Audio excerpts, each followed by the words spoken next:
The Duke of Fennmoor had come to the Hartwell ball intending to stay one civil hour, and he was reaching for his hat when he heard a young woman, 3 steps away in the candlelight, told with a smile that her betrothed no longer wanted her, and watched her not fall.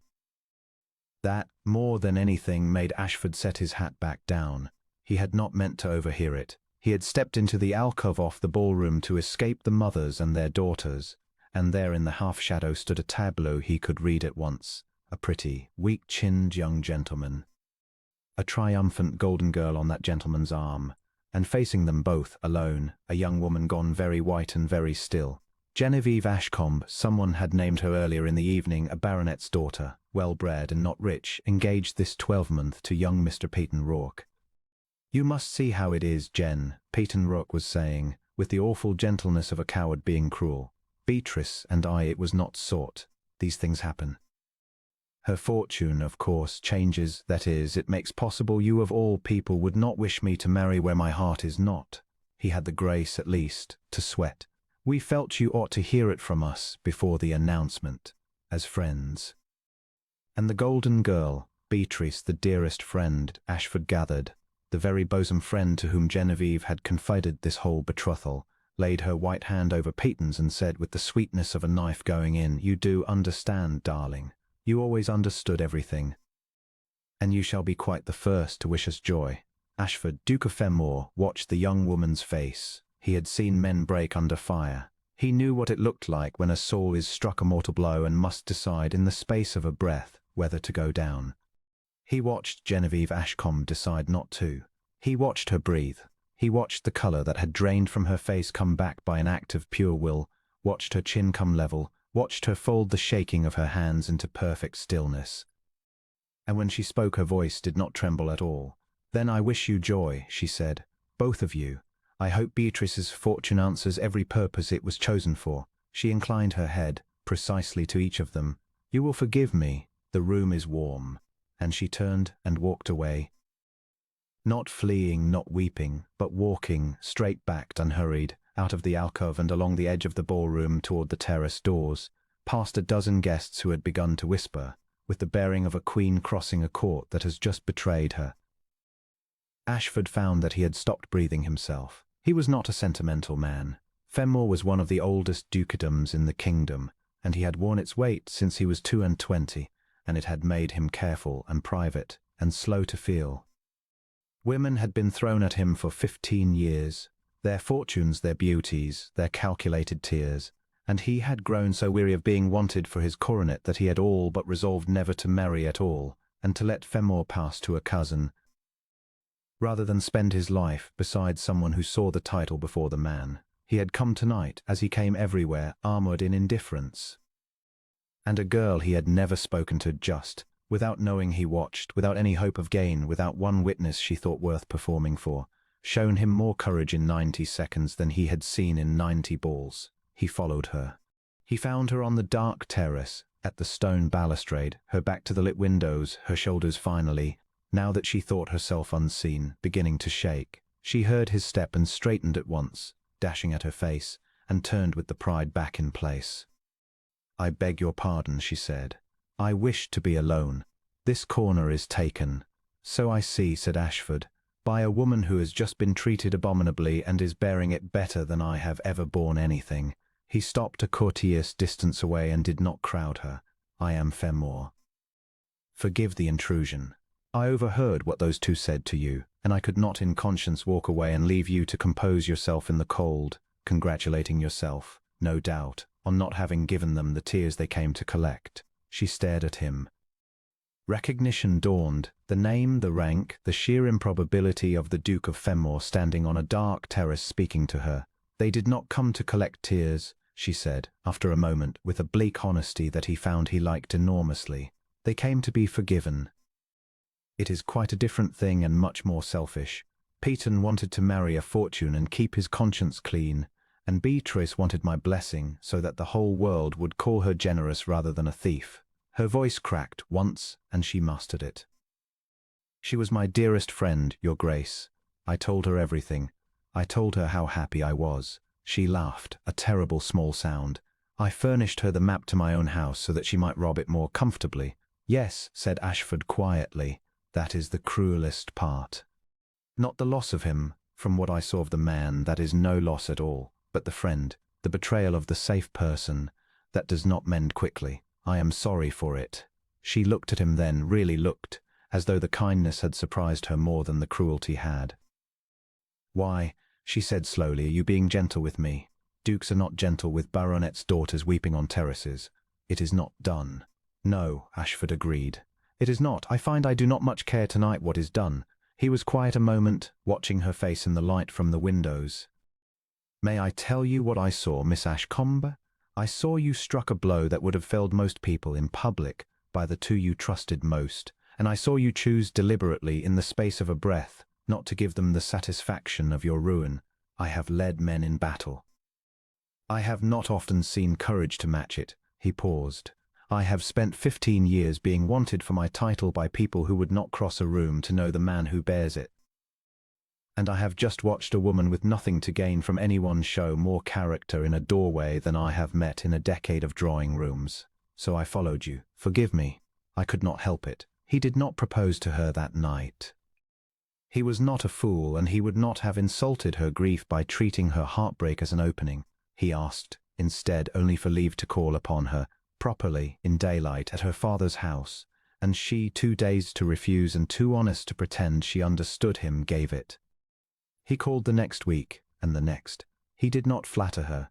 He sat with her in her father's shabby genteel parlour and talked to her about things that had nothing to do with Peyton Rourke, about books, about the management of land, about a war he seldom spoke of and found himself telling her, about the loneliness of a great title, which he had never confessed to a living soul and found, to his astonishment, that he could confess to her. And she talked back, warily at first, and then truly, and Ashford discovered that the courage he had seen in that doorway ran all the way down. That Genevieve Ashcombe was clever and dry and kind and entirely without artifice, and that she had loved a weak man and would have been faithful to him to the grave, and that this faithfulness, wasted on a coward, was the rarest thing he had ever encountered. Society, meanwhile, did what society does. The engagement of Peyton Rourke and the heiress Beatrice was announced with much satisfaction, and it was put about, chiefly by Beatrice, that poor Genevieve had been rather clinging, rather difficult, that Peyton had had a fortunate escape, that the friendship had cooled through no fault of Beatrice's own. The jilted girl was pitied in that particular poisonous way that is 9 parts pleasure, and Genevieve bore it with the same straight-backed dignity she had shown in the alcove, and told no one that a duke was calling on her, because she did not believe it could mean what it seemed to mean, and could not bear to be laughed at twice. Ashford, for his part, let them talk. He was laying his plans. The 2 weddings, for it happened, by the machinery of the season, that both were set for the same great June assembly at Hartwell, the betrothal ball's own house, where the Rourke-Beatrice match was to be publicly celebrated and toasted. The 2 events came together in a way that Ashford found he could turn to exquisite use. For he had learned that Peyton and Beatrice meant to make their triumph complete by having it before the whole world in the very room where they had broken Genevieve, and he had learned, too, that Genevieve, out of a pride that would not be seen to hide, meant to attend alone and endure it, and proved to them all that she was not destroyed. So the Duke of Fennmoor made certain arrangements. The Hartwell assembly was the crush of the season. The great room blazed with 100 candles. The whole of society was there, and at its glittering centre stood Peyton Rourke and the golden Beatrice, receiving congratulations on their splendid match. Beatrice's diamonds, bought with the fortune that had bought the man, throwing light in every direction. Genevieve stood alone near a pillar in a plain grey silk, her chin level, enduring the pitying glances, waiting for the toast that would seal humiliation and let her go home.